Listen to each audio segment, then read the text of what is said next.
మీ business ని develop చేసుకోవాలని అనుకుంటున్నారా? అయితే వెంటనే సంప్రదించవలసిన ఫోన్ నంబర్ 7729969299. హుందాతనం గురించి పవన్ కళ్యాణ్ మాట్లాడటం కామెడీగా ఉంది నాకు.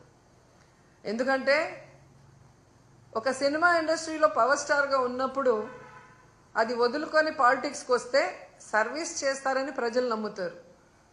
కానీ ఏ రోజుకి ఆ రోజు, ఏ ఎండకు ఆ గొడుగు పట్టుకుంటూ తన స్వలాభాన్ని చూసుకుంటూ ప్రజల్ని గాలి కొదిలేయటం ఈ రాష్ట్ర ప్రజలు ఆయన పార్టీ పెట్టిన రోజు నుంచి గమనిస్తున్నారు.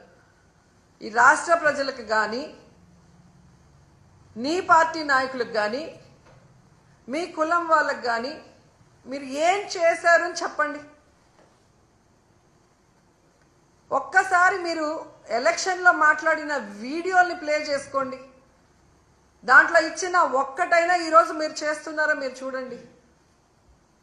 రౌడీల్లాగా అరిచేది మీరు, హుందాతనం లేకుండా జగనన్నని ఏది పడితే అది మాట్లాడేది మీరు. మళ్ళీ మాకు మీరు నీతులు చెప్తా అంటే ఎంతవరకు కరెక్ట్? ఈరోజు గవర్నర్ గారి మీద గౌరవం ఉంది కాబట్టి జగనన్న అసెంబ్లీకి వచ్చారు. వచ్చి వినేసి బయటకు వచ్చాం. మీరు ప్రతిపక్ష హోదా ఇస్తే వచ్చి మీరు ఏం తప్పులు చేస్తున్నారు, మీరు ఏ హామీలు ఎక్కొట్టి ప్రజల్ని మోసం చేస్తున్నారో క్లియర్గా చెప్తారు. జగనన్న చెప్పేది తప్పంటే మీకు టైం ఎక్కువ ఇస్తారు కదా, అప్పుడు నిరూపించుకోండి.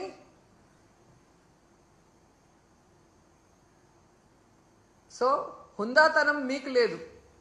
మీకు చంద్రబాబు నాయుడికి హుందాతనం ఉంటే ఈరోజు గౌరవంగా ప్రతిపక్ష హోదా ఇచ్చి లోపలికి పిలిపించుకొని ఈ రాష్ట్ర ప్రజలు గురించి మాట్లాడాలి. అసెంబ్లీ ఇన్ని కోట్లు ఖర్చు పెట్టి ఎందుకు మనం నడిపిస్తున్నాం?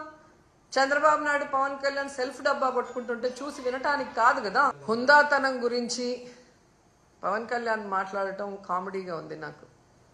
ఎందుకంటే ఒక సినిమా ఇండస్ట్రీలో పవర్ స్టార్గా ఉన్నప్పుడు అది వదులుకొని పాలిటిక్స్కి వస్తే సర్వీస్ చేస్తారని ప్రజలు నమ్ముతారు.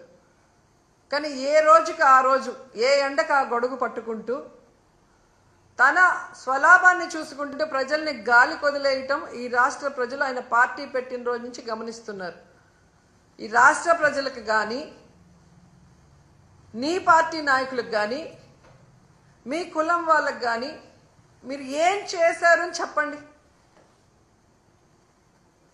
ఒక్కసారి మీరు ఎలక్షన్లో మాట్లాడిన వీడియోల్ని ప్లే చేసుకోండి. దాంట్లో ఇచ్చిన ఒక్కటైనా ఈరోజు మీరు చేస్తున్నారో మీరు చూడండి.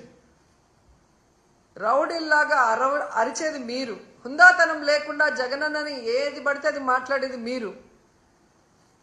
మళ్ళీ మాకు మీరు నీతులు చెప్తా అంటే ఎంతవరకు కరెక్ట్? ఈరోజు గవర్నర్ గారి మీద గౌరవం ఉంది కాబట్టి జగనన్న అసెంబ్లీకి వచ్చారు. వచ్చి వినేసి బయటకు వచ్చాం.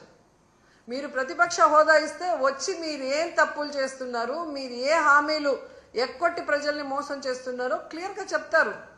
జగనన్న చెప్పేది తప్పంటే మీకు టైం ఎక్కువ ఇస్తారు కదా, అప్పుడు నిరూపించుకోండి.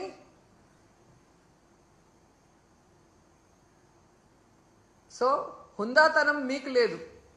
మీకు చంద్రబాబు నాయుడికి హుందాతనం ఉంటే ఈరోజు గౌరవంగా ప్రతిపక్ష హోదా ఇచ్చి లోపలికి పిలిపించుకొని ఈ రాష్ట్ర ప్రజలు గురించి మాట్లాడాలి. అసెంబ్లీ ఇన్ని కోట్లు ఖర్చు పెట్టి ఎందుకు మనం నడిపిస్తున్నాం? చంద్రబాబు నాయుడు, పవన్ కళ్యాణ్ సెల్ఫ్ డబ్బా పట్టుకుంటుంటే చూసి వినటానికి కాదు కదా.